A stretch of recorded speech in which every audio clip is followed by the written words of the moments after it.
When you think about being sucked dry, few but very distinct things come to mind. Taxes, unnecessarily long conversations about life and dreams and like the universe bro because she's pretty, online lectures, that one time you was drunk 2 years ago, and of course, the entertainment industry. Something about posthumous albums, something about them are off-putting to me. It feels like what I would imagine being around the living dead to feel like. Let me land. By definition, posthumous albums are projects that were released by artists that have passed away. If you didn't know this but you clicked the title because you saw Milk in the Dead, what kind of creepy shit were you expect? Regardless, besides the point, in recent years I can't speak for the entire existence of arts because I've only been on this earth like 23 years or something like that. Posthumous albums have been around, and posthumous albums have been a bit underwhelming, just from me speaking for what I've experienced. If the posthumous album ends up being one of their greatest pieces of work that they were tirelessly working on and building upon for the past 5 years,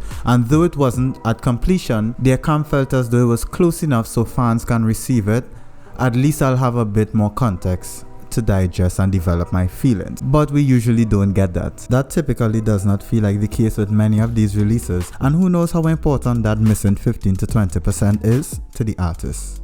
Well, no one would know because they're dead now. This topic is not isolated to music. Obviously, that may be the biggest fraction because it's talked about the most and maybe occurs the most as well, but there's also fashion, like the existence of brands like Alexander McQueen, Gucci, Louis Vuitton, Chanel, and any other brand where the originator passed away and the business lives on. Music, there's XXXTentacion, Juice WRLD, Pop Smoke, Mac Miller, DMX. And with sports, there's the incident that occurred with Kobe Bryant and Nike. Posthumous albums aren't a new concept either.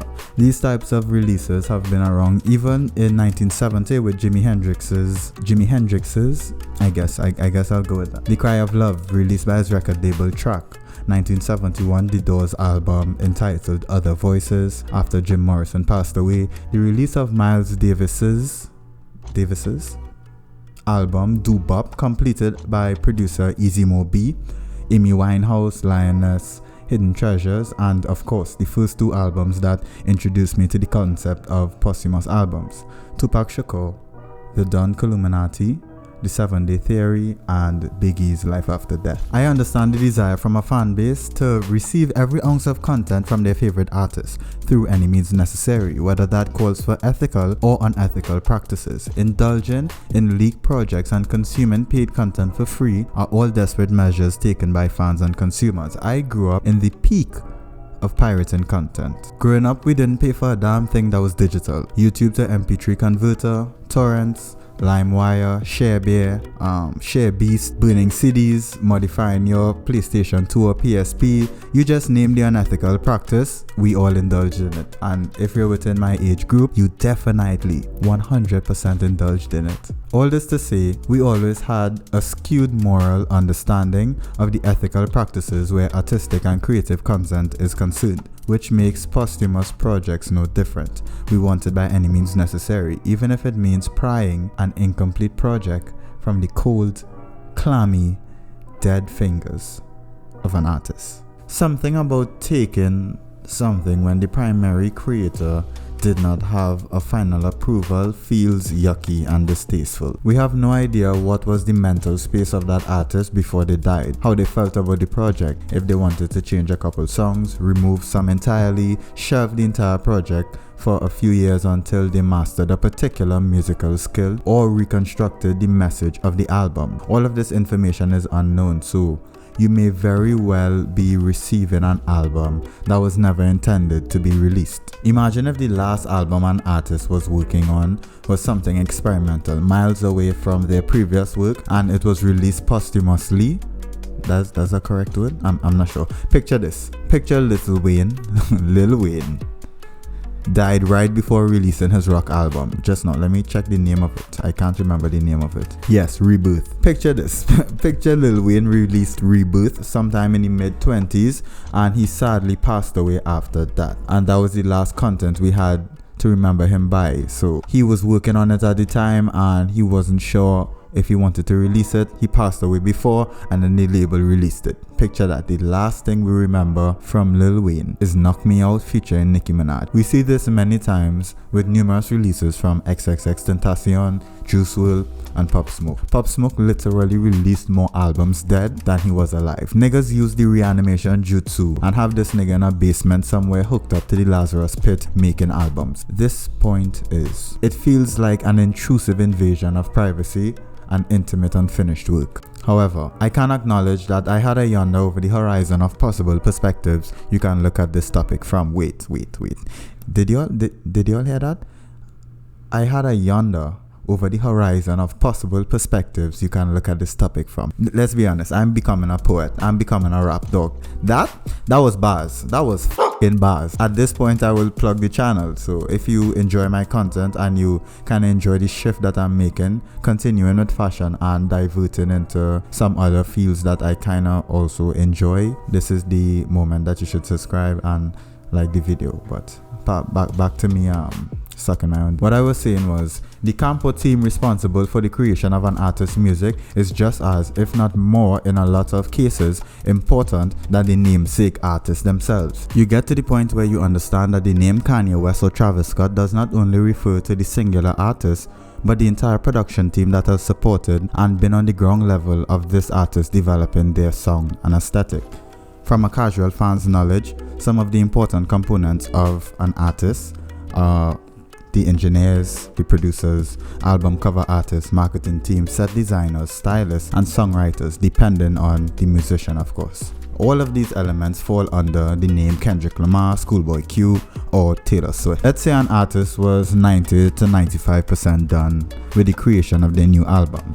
Yes, it's true that even if an album is complete, it does not necessarily mean that the artist will feel comfortable or ready to release it at that time. But let's say said artist passed away. Does the entire crew or camp have the right to release said music, or do they just shelf it until eternity? Based on the relationships in the camp, I might say yes, because many great artists would not be as half as successful as they are or develop what is known as their sound or aesthetic without the team that lives behind the sole name. Ask yourself this: if Drake was to pass away under some strange event of, I don't know, mauled to death by an owl, I'm not sure. Does 40 have the mainstream respect, industry respect, and most importantly, contribution to the artist's success and deepest understanding of their musical brand to decide if the project is acceptable for public ears? 40.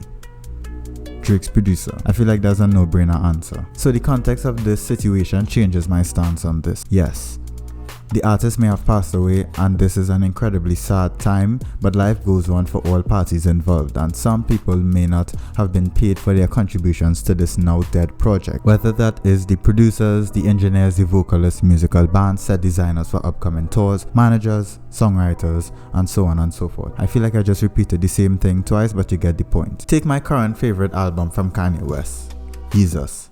I'm not here to debate which is his best album and why it's my beautiful dark twisted fantasy if you're under the age of 27, or if it's College Dropout because you took the album title and the skits a little too serious and now you're district regional supervisory assistant deputy manager at Popeyes, or if it's Graduation because you did too many acid and amphetamines in your uni experience. The amount of contributors on Jesus, the masterpiece of an album, is insane. You have Daft Punk, Arca, Gesaffelstein, Brodinski, Hudson, Lunis, Evian Christ, Benji B, and countless other features. I know somewhere in there I butchered like 4 of those names, but that's fine. For one album, a ton of producers that produced a project that falls under the name of Kanye West. My point is, the name of a musician, more so a highly successful one, is more representative of a company of many incognito moving parts behind the scene, kinda like a fashion label. Martin Margiela at one point in time was the creative director of the Maison Margiela.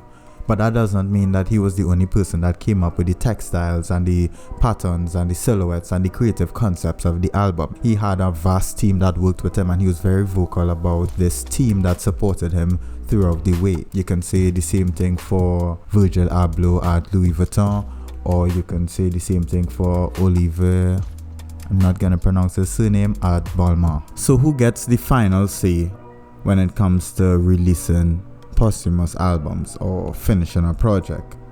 I can say this. The answer to this question is definitely not labels. I don't know the answer to who it is, but I know the answer to who it's not. For the most part, labels have continuously shown that they don't necessarily have the artist's best interest at heart, and maybe on paper that isn't their job either. There are many instances with posthumous album releases where labels dried every single resource, every single snippet, incomplete song, feature, concept. If they sent a snippet or if they sent a voice note to their friend a month before they died, they would probably take that voice note and throw a Metro Boomin beat on it. I understand the business philosophy behind it, trying to retain some of the investments you made towards certain artists, but that does not make the act any less distasteful in my opinion, especially when the reason you signed this artist in the first place was because of the music and the lifestyle they portrayed, which in result was kind of a factor to them losing their lives in certain instances. You look at XXXTentacion, you look at Mac Miller, you look at Juice WRLD,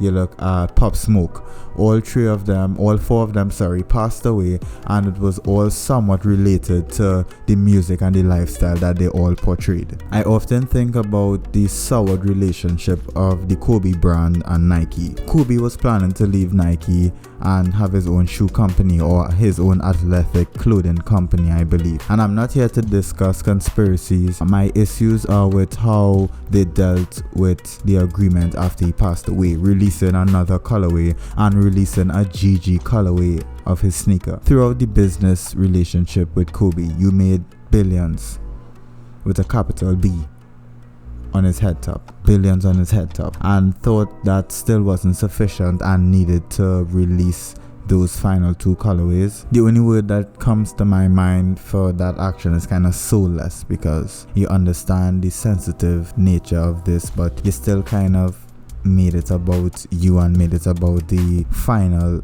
income or the final profit you could gain off of two dead people. Nasty. Family is another touchy topic, because in many cases artists would love for their family to benefit from their works even after death, but families can also be dicks as well. We've seen countless times and countless stories of family members doing musicians the absolute dirtiest of dirt. The International Nasty Award prizes can be given to family members, and you think to yourself, would this artist actually want these niggas to benefit from their bangers from 2010? But they're dead, so we'll really never know the answer. That's kind of it for this video. I don't have an answer where milking the dead is concerned. In some instances, you understand that, you know, people live on, and people that have contributed significantly to the album still need to live their lives and benefit, but you do also understand the sensitivity and the vulnerability that an artist would have felt if their work would be released by someone else without their final say, without their final touches, without their final edits and concept. So, you know, that's kind of it. This has been another video by Nighttime, made in Trinidad and Tobago. Thank you for watching.